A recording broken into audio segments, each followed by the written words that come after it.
Hello, podcast listeners. We know podcasts are a great way to catch up on a program that you may have missed on KSJE, and it's provided as a free service of this radio station. But you know, KSJE is now listener-supported, and so while you enjoy this podcast, we hope that you'll also take some time to join KSJE. Become a member today. It's quite easy to do. Just go to our website at ksje.com/support and pick the level of support that best matches your budget. Thanks again for listening. Here's your podcast. Continuing our conversations with candidates who are running in the local elections in November, I am joined by another candidate running for mayor in the city of Bloomfield. Lucas Aaron Almeida Barnett is here. Good morning. Thank you for being here. Good morning. Thank you for having me, Mr. Scott. Appreciate you coming in and talking about your campaign for mayor. And so you were a resident of Bloomfield, obviously. And what made you decide to run for mayor this year? Well, that is a long list of answers. Okay. Can you give me the short answer? Yeah, sure. Well, I've been approached by a multitude of citizens with concerns that seemed to have been compiling for a few years now. Okay. So I began to attend city council meetings. I tried to get involved with the officials that worked here and gain information and figure out how to better serve and how to better take care of these issues that were coming up. I did try to run for an election 2 years ago. Unfortunately, it didn't work out. So with this opportunity, I figured I should probably give it a shot, jump into it, and see what I could do. Okay. What were some of those issues that folks were talking to you about? Can you share some of those with us? Yeah, of course. Safety is a huge one. I think that's a massive concern for the citizens of Bloomfield. Beautification and the growth of business, those kind of tie hand in hand together. You have to have a budget in order to handle beautification. So that means new business growth. And then I think most importantly is honesty and transparency within the city government and how they were going about informing citizens and keeping citizens a part of the process. Got you. And so to answer some of those concerns, what would you do, I guess, differently maybe than what's being done now if folks are upset with some of the ways things are being done today? I think the one that citizens most want to hear most is transparency and honesty. I think, how I would go about this is during city council sessions, I would have it not only live streamed, but then recorded and put onto all of the platforms that we have at our disposal. So the Bloomfield webpage itself, Facebook and different social media platforms have been huge and vital as far as their attention and how much they're able to grab people's focus and involvement. And then personally, as a mayor, I'd like to see a newsletter go out at least twice a month. If that needs to be delegated to someone, and it can be, I would appreciate that. But if I have to do it, I'd be more than happy to set aside time to make sure I can gather all the information that's happening with our municipalities, with our government, and with any other department heads in the city, and then make sure that the public sees that. If there's anything that we need to vote on or that we need public input on, I can put that in a newsletter to get better attention for that. Gotcha. Going to safety. So to my understanding, we have 22 officers on the police force. 2 of them are code enforcement, and 1 of them is a detective. I think it would be best to reallocate at least 2 of those officers to detective positions. This would not only deter crime, but it will prevent it by keeping eyes on troubled spots, troubled individuals, and certain, I wouldn't say causeways, but certain traffic points that should have more attention paid to them. Gotcha. I know right now that their caseloads are massive, and it can be overwhelming to keep up on cases and to keep people informed of what they're doing and how they're doing it. So, like I said, reallocating 2 of those to detective cases, I think would be a start. Also, as I mentioned in the candidate meet and greet on October 8th, I think it would be extremely beneficial and transparent if the officers themselves were able to, at the end of the day, I know that they have to file a certain report on what they were doing, what cases they found, and how they were involved and how it was solved. I think those should also be made public so that we know that our officers are doing due diligence on making sure that we're safe and taken care of.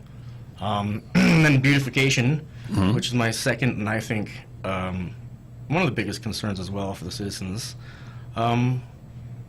the Parks and Recreation Department's doing a really, really good job this year, and they've made huge leaps and bounds onto making our city beautiful and a place people want to be. Unfortunately, they only have 4 full-time employees.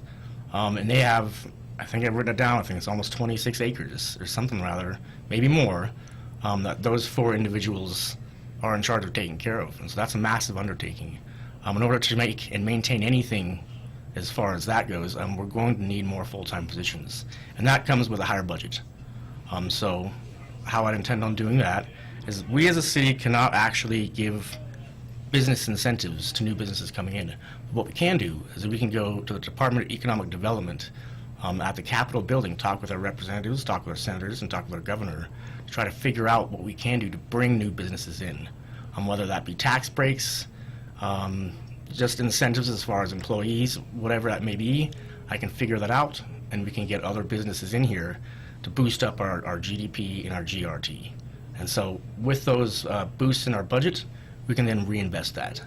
Got it. That would help pay for some of these things that you're talking about. Absolutely. With yes, the higher sir. budget. So Yes, sir. makes sense. I've asked everybody, I want to ask you too about the sand plant and that project. I know it's controversial, I think, Yes, when indeed. it went through. What's your thoughts on that? It's up and running, so you may inherit that if you're mayor. Yeah, I have 2 thoughts Okay? on that. I have no problem with any business coming in to Bloomfield if they are transparent in what they're doing, if they're following the law, and if they are, so that there's more to it than just saying, hey, I'm going to do this, and then coming here and saying legally I can do this.